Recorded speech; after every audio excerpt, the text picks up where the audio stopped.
Two Newcastle University medical students stabbed to death in Borneo. We'll have the latest. Plus, a Boris declaration of intent. He confirms he'll seek a seat in Parliament at next year's general election. How an aspirin a day could keep serious illness away for the over 50s, but there are risks too.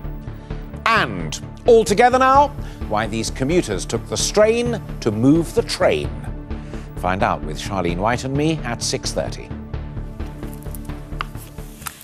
A dozen new budding bakers appear on our screens tonight as the Great British Bake Off returns for a 5th series. And keeping an eye on their progress will be the reigning champion from Leicestershire, Frances Quinn. Since being crowned as Britain's top amateur baker, Frances has given up her day job and is baking for celebrities. There have been Midlanders in every series so far, but with only one winner from our region, Stacey Foster's been to find out what it takes. Frances, well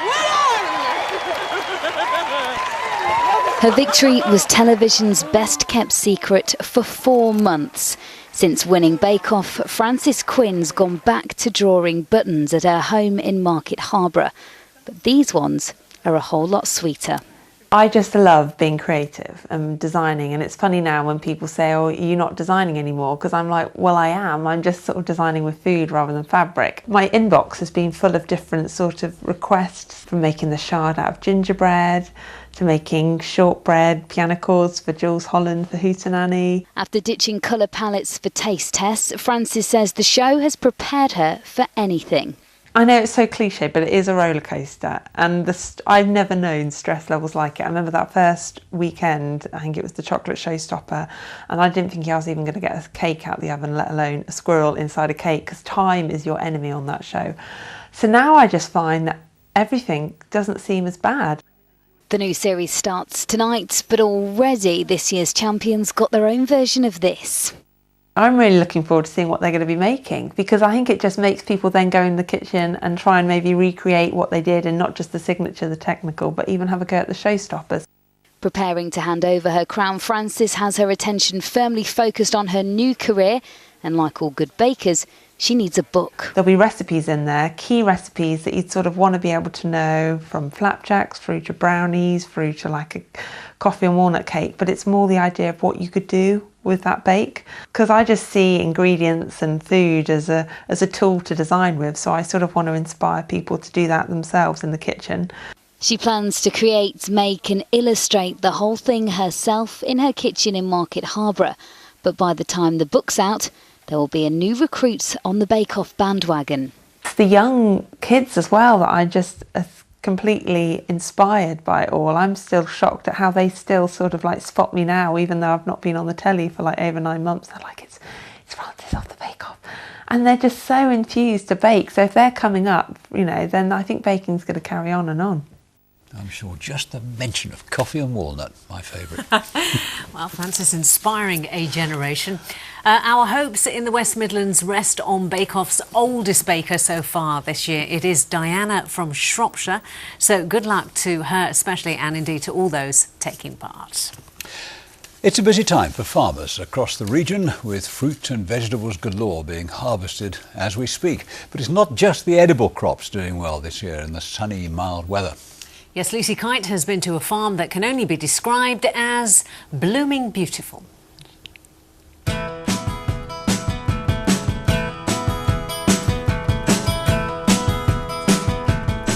Today I'm at a farm near Newport in Shropshire, where everything grown is not for eating but for throwing.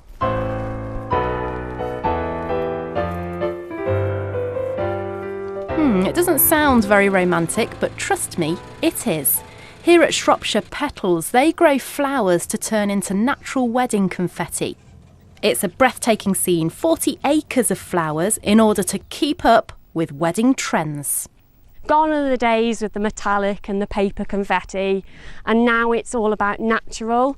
This is larkspur, and this is our main crop. Is this a type of delphinium? It is, yes. It's commonly known as a delphinium. It's a particular type. That's our best type for petals because they're small and light. They're very light, and they give a big confetti shot.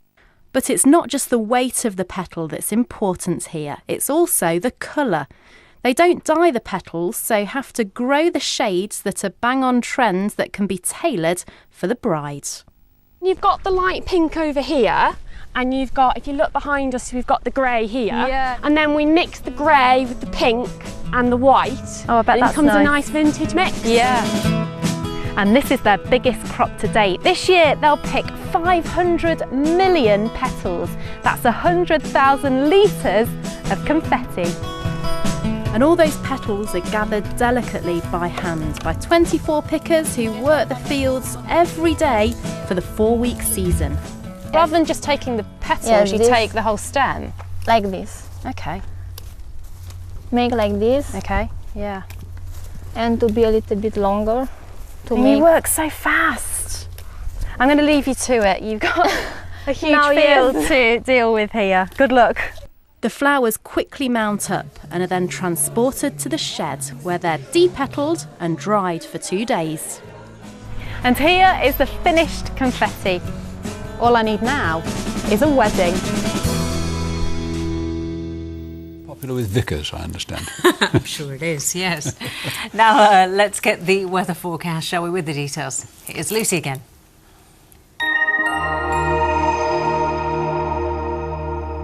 Hello, well we start with a picture for you tonight taken on the top of Birmingham's library. Thank you very much to Tony Watson there in this cloudy, rainy scene. We are going to see brighter skies through the day tomorrow before a return to conditions like this as we move into Friday and for part of the weekend as well.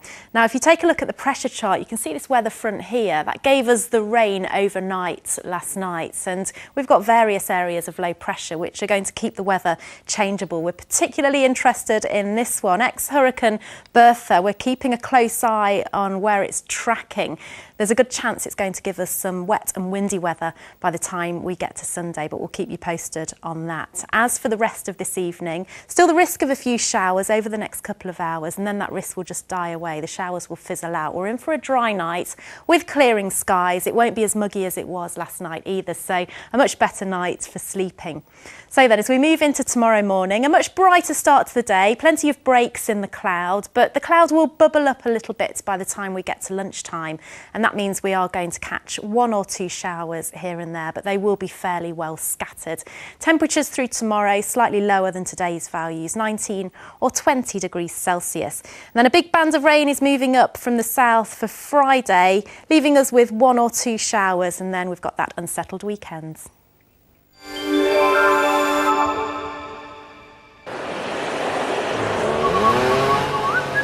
The Pollen Count, sponsored by Checkatrade.com. Checkatrade.com. So a little bit of uncertainty with our weather forecast, but one thing we are sure about are these pollen levels. They're going to remain low as we move towards the weekend. Enjoy your evening. Bye for now.